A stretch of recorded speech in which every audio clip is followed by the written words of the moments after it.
Welcome to Simpler Bible, a daily journey to biblical understanding. On today's episode 127, we are in Song of Solomon, or what a lot of Bibles will call it is Song of Songs, which might be the actual title of the book. And I've called today's lesson, My Beloved. We're going to cover Song of Solomon 1 through 8. We're actually just going to cover a couple of the chapters, about half of the book. It's a short book, easy read. And so Song of Solomon, it's one of these books that deals with presumably the marriage between Solomon and an unknown woman. The interesting thing is it calls this guy the shepherd. And the other problem with this book is that, because we don't know, did Solomon write it? Did somebody else write it referring to Solomon? Did somebody else write it about their own self and pass it off as Solomon's? We don't know. But the difficulty with this book is if you go and grab a couple of different translations off of your bookshelf and you open them all up to Song of Solomon, what you will find is that there are four basic voices here. Four basic voices here. So you have the bride, you have the groom, which might be Solomon, right? You have the friends, and then you have God. And so these are the four voices that are represented in this book. Where there is disagreement is who's talking. And so the editors, like you'll have a little heading that says the bride spoke, or the groom responded, or the friend said, or God declared. You'll have those little subject headings in there that break it up. But the problem is that no one agrees on that. So it doesn't tell us that, hey, he said this, or she said this, or the friend said this. So it's kind of left up to us a little bit as readers. Of course, we're not as educated as those people who are putting the Bible together, right? But the people who are really well educated in putting the Bible together, they disagree on where these breaks occur. So these headings that I have here that I've copied and pasted from the ESV Bible, maybe are right, maybe are not. But let's read the text. Song of Solomon 1, beginning in verse 1, the Song of Songs, which is Solomon. Let him kiss me with the kisses of his mouth, for your love is better than wine. Your anointing oils are fragrant. Your name is oil poured out. Therefore the virgins love you. Draw me after you and let us run. The king has brought me into his chambers. We will exult and rejoice in you. We will extol your love more than wine. Rightly do they love you. And so this is clearly the bride, right? Because she says, let him kiss me with the kisses of his mouth. She talks about wanting to be in love with the groom. She talks about how she wants to be brought into his chambers. She goes on to say, presumably here, the bride still, I am very dark, but lovely, daughters of Jerusalem, like the tents of Kedar, like the tent curtains of Solomon. Do not gaze at me because I am dark, because the sun has looked upon me. My mother's sons were angry with me. They made me the keeper of the vineyards, but my own vineyard I have not kept. And so she's dark. She was a worker in the field. She wasn't left at home to be soft and stay in shade and lay on linen couches. She was a laborer. And she says, I'm dark like the tents of Kedar, and I'm like the curtains of Solomon.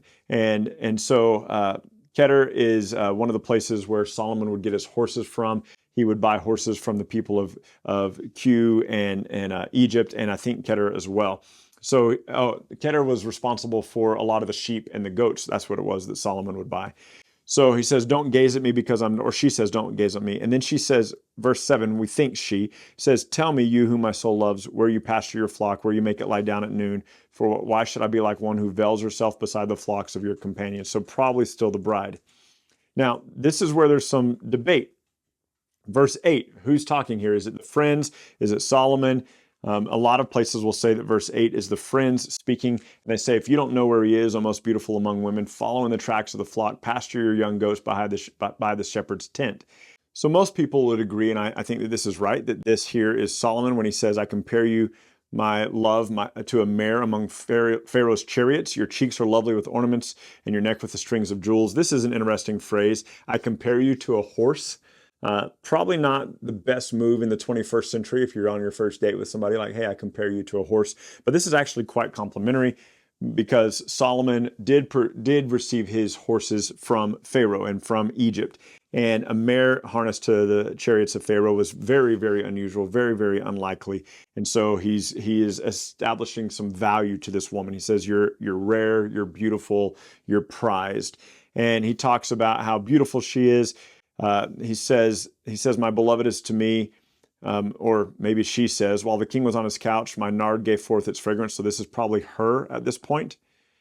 My beloved is to me a sachet of myrrh that lies between my breasts. My beloved is to me a cluster of henna blossoms in the vineyards of En-Gedi. Behold, you are beautiful, and this is probably him again. Behold, you are beautiful, my love. Behold, you are beautiful, your eyes are doves. You are beautiful, my beloved, truly delightful. Our couch is green, or verdant is another translation there. It means fresh and full of life.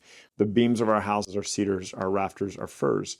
And then so she's going to speak. She says, I am a rose of Sharon, a lily of the valleys. So this is their kind of courtship, and they're pursuing of one another, and they love one another. She says, as an apple tree among the trees of the forest is my beloved among young men. With great delight I sat in his shadow, and his fruit was sweet to my taste. He brought me to the banqueting house. His banner over me is love. Sustain me with raisins, refresh me with apples, for I am sick with love. His left hand is under my head. His right hand embraces me.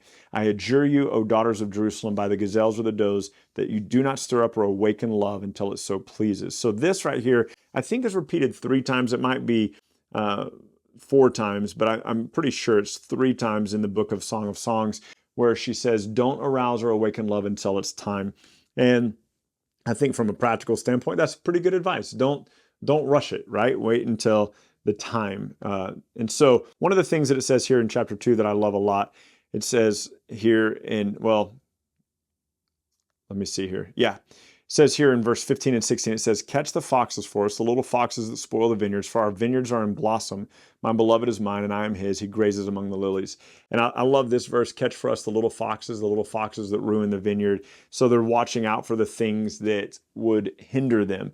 And would destroy their relationship. Now look, chapters 4, chapter 5, chapter 7, all of these deal with, chapter 4 is the wedding, chapter 5 is the wedding night, chapter 7 speaks of their physical relationship and their physical intimacy, and it just kind of conveys how they delight in one another and how they rejoice in one another. Then chapter 8, I really enjoy, it's just the closing remarks of this. She says, oh, that you were like a brother to me who nursed at my mother's breast. If I found you outside, I would kiss you and none would despise me. In other words, sister sees her brother, hadn't seen her brother a little bit. She goes up, she hugs her brother, gives him a kiss. No one's going to freak out. But she's like, I'm not allowed to do that in the presence, you're the king. I can't just walk up to the king in the presence of all these people and kiss the king. That would create issues. So she says, I would lead you. I would bring you into the house of my mother, she who used to teach me. I would give you spice wine to drink and the juice of my pomegranate. His left hand is under my head. His right hand embraces me. And then she says it again. Here's one of the other places it says it. I adjure you, O daughters of Jerusalem, that you not stir up or awaken love until it pleases. Who is that coming up from the wilderness, leaning on her beloved? Under the apple tree I awakened you. There your mother was in labor with you. There she who bore you was in labor. So set me, and this is a beautiful text here, verses 6 and 7. Set me as a seal upon your heart, as a seal upon your arm, for love is as strong as death. Jealousy is as fierce as the grave. Its flashes are flashes of fire, the very flame of the Lord. And then look at verse 7. Many waters cannot quench love, neither can floods drown it. If a man offered for love all the wealth of his house, he would be utterly despised. In other words, real love, there's no price that you could pay that would make me give up real love. Like it should, I don't know. What just came into my mind was The Princess Bride, right? And so like true love can conquer anything for Farm Boy Wesley. So anyway, that should be what we write about next, but we won't because that's not the Bible, and never mind, and I'm dating myself. But verse 8, we have a little sister, so now here are some friends. We have a little sister and she has no breast. What shall we do for our sister on the day when she is spoken for? If she is a wall, we will build on her a battlement of silver. If she is a door, we will enclose her with boards of cedar. They're trying to protect their young sister. I was a wall and my breasts were like towers. Then I was in his eyes like one who finds peace. Solomon had a vineyard at Baal Haman, and he let out the vineyard to keepers, and each one was to bring for its fruit 1,000 pieces of silver. My vineyard, my very own vineyard, is before you, O Solomon. You may have the 1,000, and the keepers of the fruit the 200. You who dwell in the gardens, and this is probably him in verse 13, and then her in verse 14. So this is how the New American Standard used to break it up. I don't know if they still break it up this way. I haven't looked at that lately. But, oh, you who dwell in the gardens with companions, listening for your voice, let me hear it. And then she says, make haste, my beloved, and be like a gazelle or a young stag on the mountains of spice. And so the Song of Solomon nearly didn't make it into the Bible because people were concerned about the explicit nature of it, or the apparent explicit nature of it. And so it nearly didn't make it into the Bible. But it should be a picture of love. It should be a picture of physical desire and love that is as strong as death.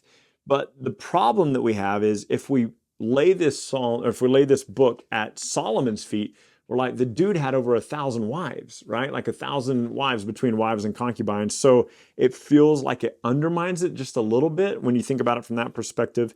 And so what we're going to say, though, is that this is what it would look like to have a deep and passionate love, a husband and a wife to have a deep and passionate love for one another. And we're going to say that Solomon did not maintain a deep and passionate love for his wife because he kept accumulating more and more. And then we also know that he became idolatrous. So I will say to you what my college pastor used to say is, like, in certain situations like this, you kind of have to, it's like eating trout, have very fine bones in it. You eat the meat and you pick out the bones. And so Solomon, who I think wrote this, Solomon, let's use this as an example of what a beautiful, godly marriage, godly, deep, passionate love should look like. And then Solomon's terrible example of accumulating more wives, let's throw that out. We don't want to be like Solomon in the later years where his heart was deceived by false gods. And so that, my friends, is Song of Solomon, or the Song of Songs, and that takes care of episode 127. Tomorrow we're going to be in the book of Job. We're going to do Job in 4 parts, and tomorrow specifically we'll be in Job chapters 1 and 2 if you're interested to read ahead and join us then. Have a great day. Thank you so much for journeying with us today at Simpler Bible. Together, you and I have looked at another passage of Scripture and come to know the Bible a little bit better and enjoy God more fully. This video, along with all of our videos, can be found at simplerbible.com, where you can enjoy our Through the Bible in a Year course.